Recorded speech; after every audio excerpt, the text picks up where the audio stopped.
পরম করুণাময় আমাদের সবার জন্য কল্যাণকর সকল প্রার্থনা কবুল করুন। আমিন।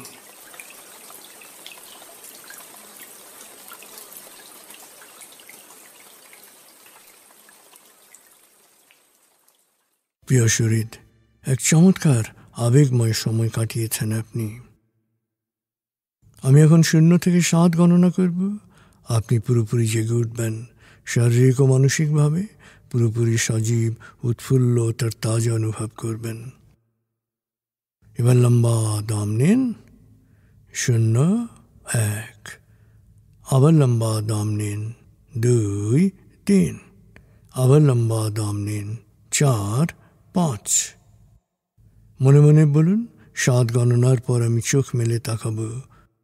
আমি পুরোপুরি জেগে উঠব, শারীরিক ও মানসিকভাবে পুরোপুরি সজীব, উৎফুল্ল, তার তাজা অনুভব করব। লম্বা দম নিন। 6, 7। চোখ মেলুন। আস্তে আস্তে মাথা ও ঘাড় নাড়ুন। পা টান টান করুন। হাত নাড়ুন। জোরে বলুন, বেশ ভালো লাগছে, বেশ বেশ ভালো লাগছে।